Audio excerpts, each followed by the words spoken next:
Hi, my name's Phil. I like talking about politics, and in this video I'd like to discuss some interesting research which shows how Brexit has shattered trust in politics.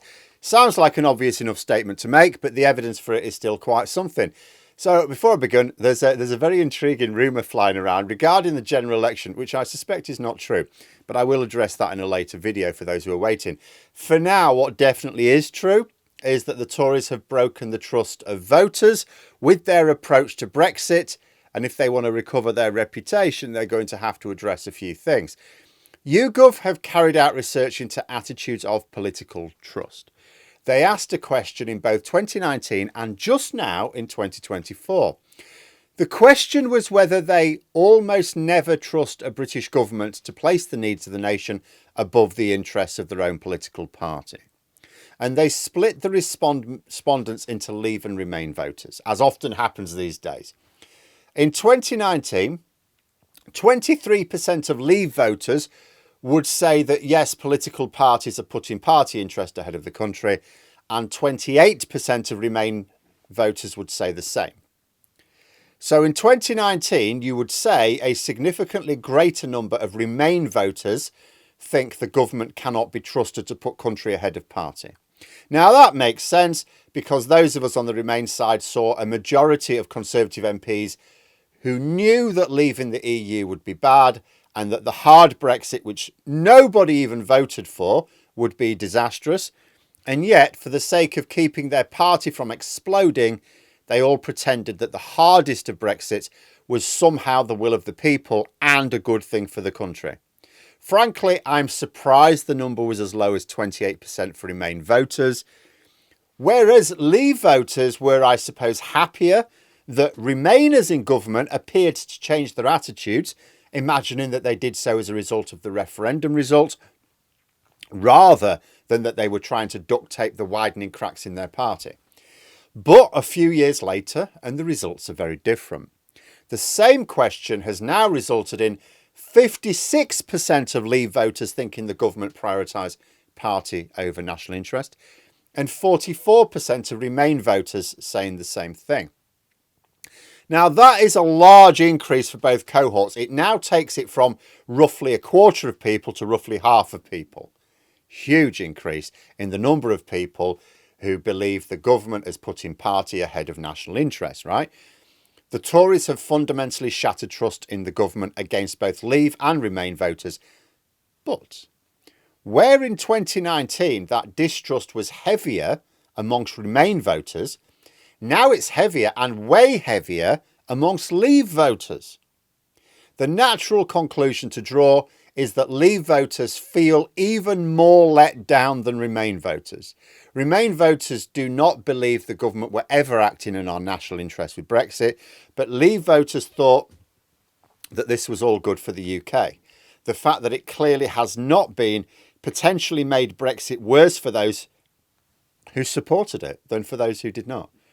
And that 56% will represent a range of views, of course. Like there are some Leave voters who look at the situation with reasonably critical eyes and see that all the grand promises made by Boris Johnson were tossed into the bin from day one. Some of them will decide that they were never feasible after all in hindsight.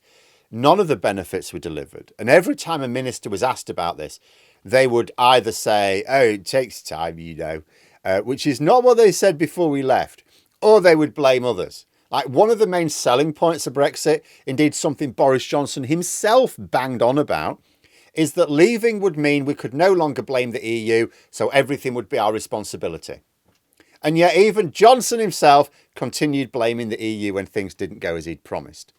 You can easily see why these Leave voters would be disenchanted. But they aren't the only ones who will be in that 56%. Some will be those for whom austerity had made their lives much worse, but they allowed themselves to believe it wasn't Tory austerity crushing them, but the EU somehow.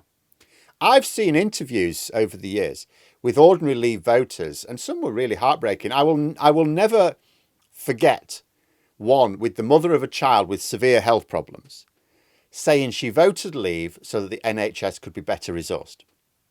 I knew at the time she was going to be betrayed. I often wonder what she thinks about it now, but I'm fairly sure she'll be amongst that 56%.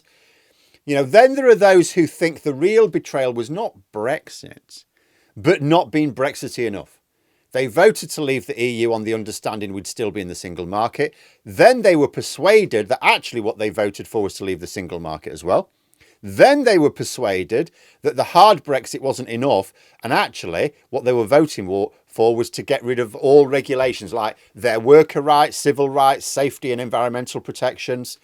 Now they're being persuaded actually what you really wanted was for us to abolish all your human rights as well.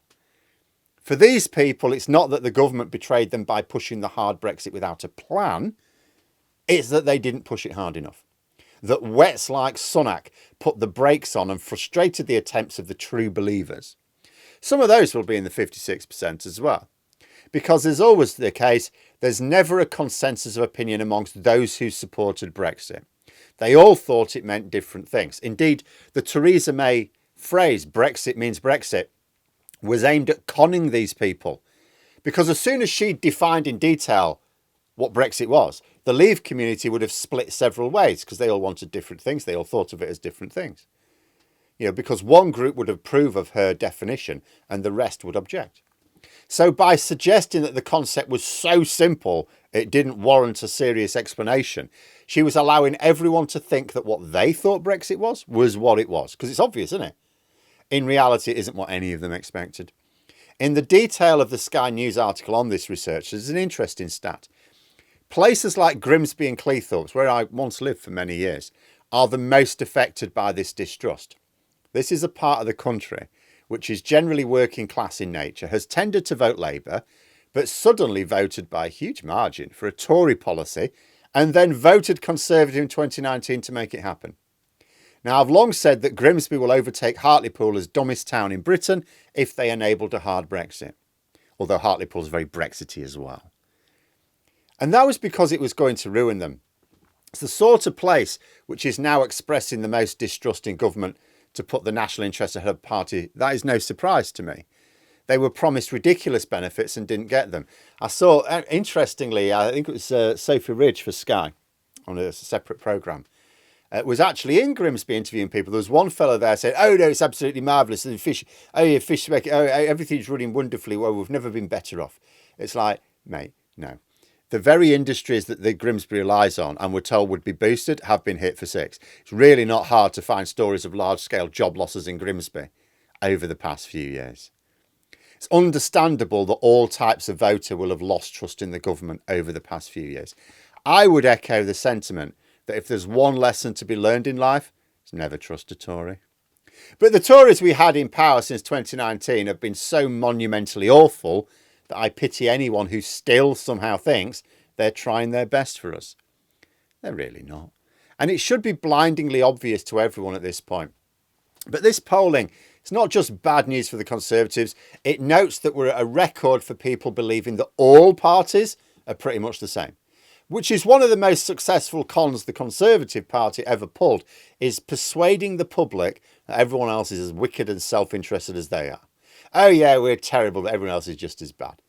It's why Labour have a lot of work to do in order to restore trust. They are making it a priority, with the number of official statements being made by the party intended to face up to many of the problems contributing to this distrust. They even have a shadow ministerial position, which will become a ministerial position to tackle it. They've got a formal party position that first past the post is contributing to this level of distrust. But although all of these results are not at all surprising, it's still remarkable to see data showing that those who voted Leave in 2016, as well as Conservative in 2019, especially those who would not normally have done so, feel the most betrayed. Now, although Labour have work to do here, the Conservatives would also be well advised to pay attention. After all, if Labour do manage to restore trust, it will be in their government. Then they're not going to take people from thinking all political parties are as bad to all political parties are basically decent. No, if they show that a government can be decent, they will see it's a Labour government, not a Conservative one. The Conservative government will be seen as untrustworthy until the Conservatives do something to restore that trust. The bottom line is the Tories did not deliver what they promised. And they did, as perceived by others, put their party ahead of the national interest. To restore faith, they're going to have a serious debate about their attitude to Brexit, as well as a few other things. But Brexit is the linchpin. They're also going to have to throw anyone who was involved in the current position through the airlock. We even have the deputy editor of Conservative Home has written an article about how Brexit was never going to be able to deliver. Now, is this an attempt to persuade their party to face some facts here? If it is, then this research will be good ammunition for them. But there we are. Those are my thoughts. If you enjoyed the video, please subscribe for further content and click the like button. You can also sign up for memberships if you'd like to support the channel further. Thanks for watching. And until next time, I'll see you later.